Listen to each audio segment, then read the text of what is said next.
Sabi ng ilang Amerikano, ang Pilipinas ang bagong Afghanistan. Pero magkaiba ang labanan dito sa labanan sa Afghanistan. Kung sa Afghanistan hanggang ngayon, di na mahanap si Osama Bin Laden, paano pa kaya rito sa kaso ni Janjalani at ni Abu Sabaya?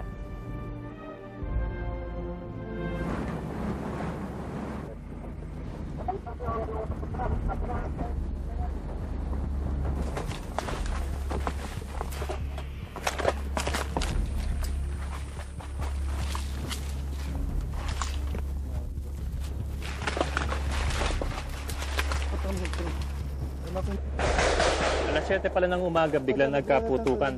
Sana tsempohan namin sila pang kumakain.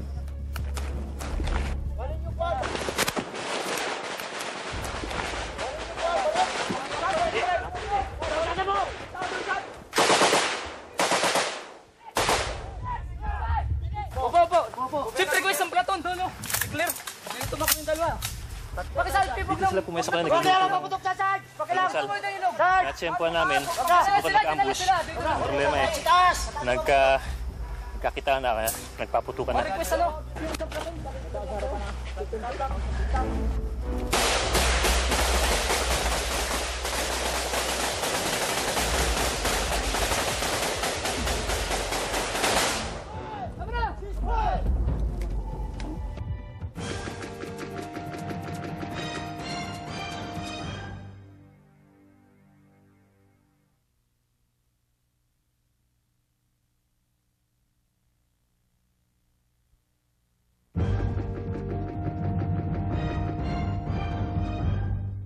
Nitong nakaraang linggo, nagsimula na ang formal na pagbubukas ng balikatan sa Mindanao. Layunin ng balikatan na mabigyang pagsasanay ang mga Pilipinong sundalo para sa epektibong pakikidigma. Ngunit nabalutan ng pagtuligsa at alinlangan kung ano nga ba ang tunay na layunin at motibo ng mga Amerikano.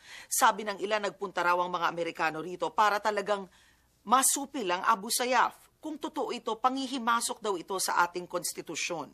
Inalam ni Correspondent Ed Lingaw ang katotohanan.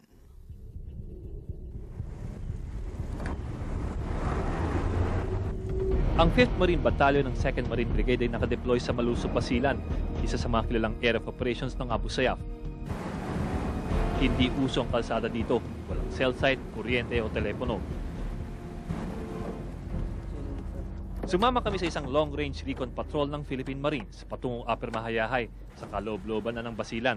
Walang drawing dito. 3 araw kaming titira sa gubat, martsang marine, kaing marine, tulog marine. Maghahanap ng Abu Sayyaf. Madilim pa nang tumulak kami.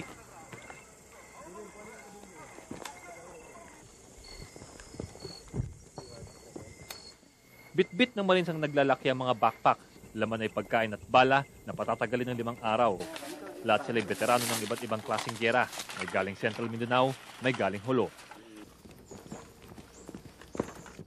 Sanay magbuhat ng mga bag na kasing bigat nila at magpaputok ng mga baril na kasing laki rin nila.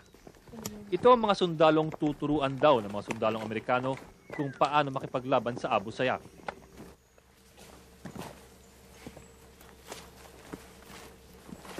Kung tutusin mo, 3 dekada na nakikipaglaban ng Philippine military sa iba't ibang mga insurgent groups. Kung tutusin mo, sa buong rehiyon, isa sa mga pinaka-veterano ng Philippine military. Sa unang araw pa lang ng lakad, may mga ulat na kaming natanggap. May mga sightings daw ng mga armadong kalalakihan sa Upper Mahayahay. Area of operations ito ng Marines. Walang armadong grupo na otorisadong gumalaw sa area na ito nang walang koordinasyon. Pero sa ganitong gubat, mahirap ding magkakitaan.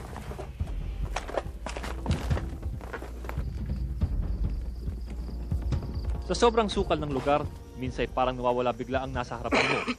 Pwede kayo magsalubong ng kalaban mo nang hindi man lang nakikita. Hindi gumagalaw ang hangin, kaya tagaktak ang pawis.